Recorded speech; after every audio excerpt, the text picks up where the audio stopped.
everybody. We have a great read aloud for you today. It's a new book I just got in. It's called Not Your Typical Dragon by Dan Bar-El and illustrated by Tim Bowers. I think you're going to like it.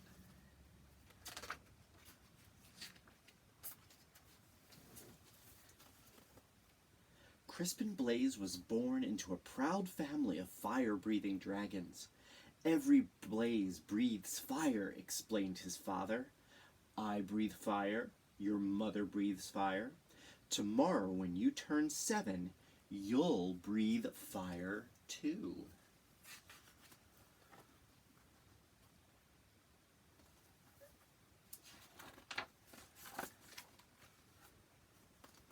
The little dragon imagined all the forests he would burn down. He dreamed of all the castles he would destroy. He also considered boiling water to make tea, but he didn't tell his father that. The next day, Crispin sat along family and friends as a big cake was brought to the table. Who will light the birthday candles? His mother asked. I will, declared Crispin. He could feel a tingling inside his tummy, but when he opened his mouth, fire did not come out.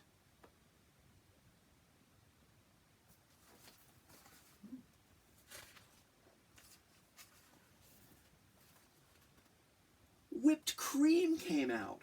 That's my kind of dragon. Crispin, shouted his father. Dragons breathe fire. What will the neighbors think? Worried his mother. I love whipped cream, said his little sister Ashley. The little dragon was whisked off to the doctor the very next day.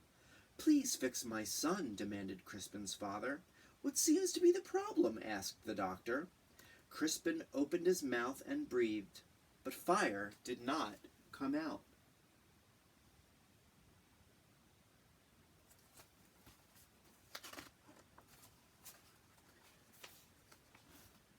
Band-Aids came out. I see, said the doctor gravely. Dragons should breathe fire, insisted Crispin's father. Well, we were low on Band-Aids, mumbled the nurse.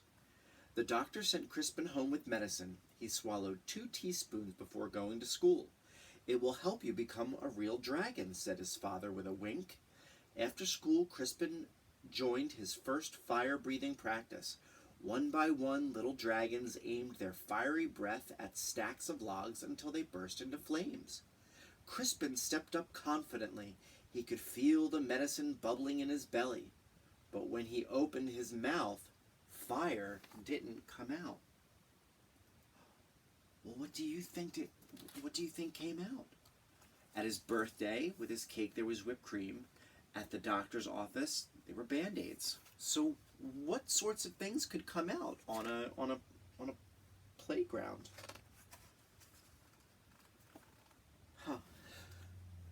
Marshmallows came out. Dragons breathe fire, yelled the coach. Isn't that right, class? The other dragons didn't answer. They were too busy looking for pointy sticks for marshmallow roasting.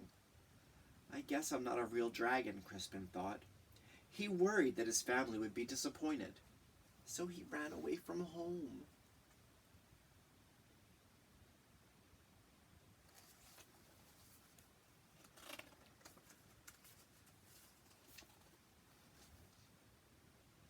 The world can be a scary place for a little dragon who can't breathe fire. Crispin found a dark cave. I'll be a fearless dragon all by myself. I won't bother anyone, and no one will bother me. An hour later, he had a visitor. I am Sir George, squeaked a thin, shiny knight. Show yourself, dragon. Crispin shuffled out of the cave. The thin, shiny knight held up his thin, shiny sword. Do your worst, dragon. Crispin opened his mouth, but fire did not come out.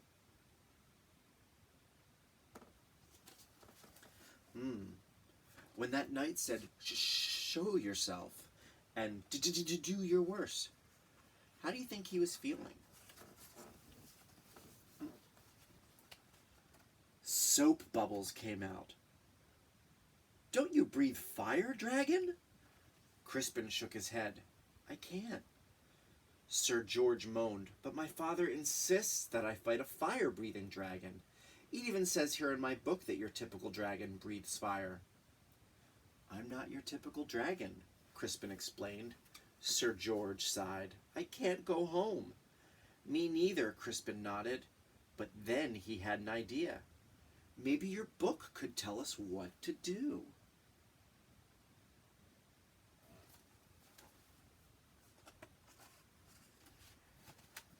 Of course, Sir George searched through the pages. It says it's probably just your diet. Sir George fed Crispin spicy curry, scorching chili, and blistering salsa. Remember when we read dragons like tacos, but dragons don't like spicy salsa? Crispin opened his mouth, but fire did not come out. Red party streamers came out. At least they're the right color, Sir George said kindly.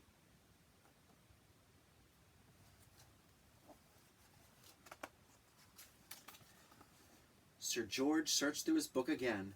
Aha! It's probably your attitude. Sir George showed Crispin how to look mean and angry enough to breathe fire. Crispin opened his mouth, but fire did not come out. Soft, cuddly teddy bears came out. Said Sir George. We may have taken a step backward. It's no use, Crispin sighed.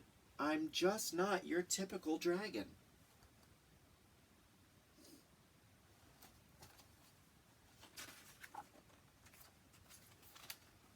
But Sir George was not ready to give up. Aha! The book says you're too stressed. Sir George made Crispin close his eyes while he described a quiet, relaxing day at the ocean. Do you feel calm? Now imagine 100 shiny knights attacking you. Crispin opened his mouth, but fire did not come out. Beach balls came out. Well, that's just plain weird.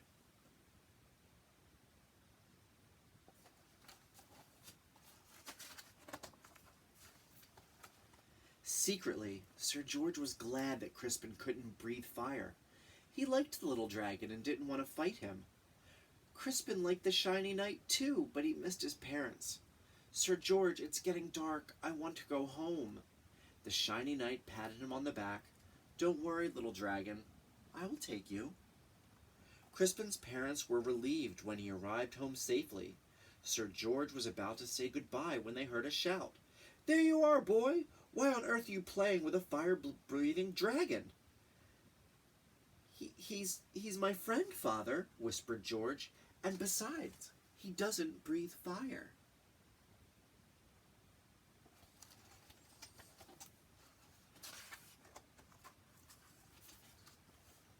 A dragon that doesn't breathe fire? That's the silliest thing I've ever heard, the shiny man laughed. Crispin's father stormed out of the house. My son is not silly. He may not breathe fire, but I certainly do. Crispin's father let out a powerful spray of flames.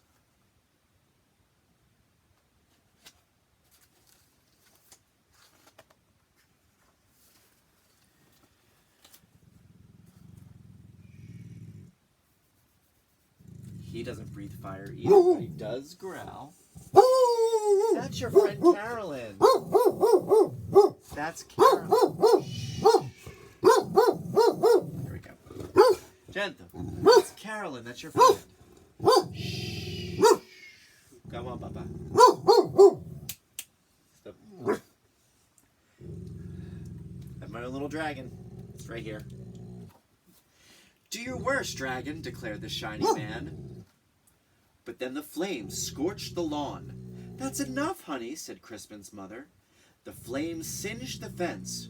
You've made your point, dear. Now stop showing off, she scolded. Then the flames ignited the roof.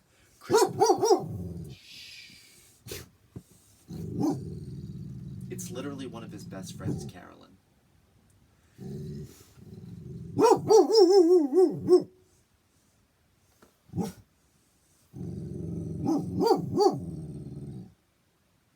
I going to have to read this whole book again?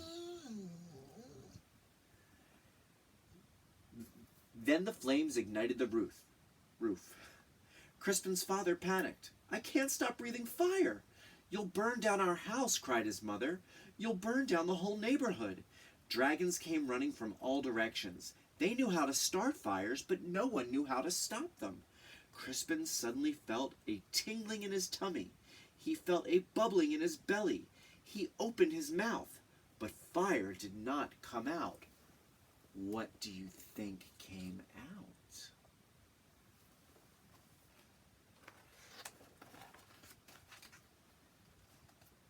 A gush of water shot out.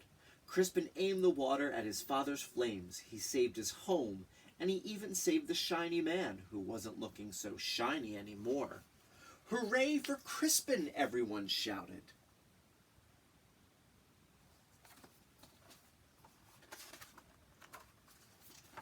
On Crispin's next birthday, there was a huge party. Family and friends came from all over the land. Sir George and his family came too. Lots of dragons were dancing. Crispin stood with his mouth open wide. Fire still did not come out. Music came out instead. "Your son," said an old uncle to Crispin's father. "He's not your typical dragon, is he?" "No," replied Crispin's father proudly.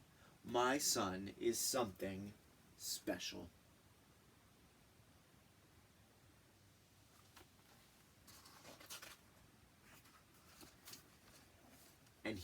And then he jumped up and danced to Crispin's music too.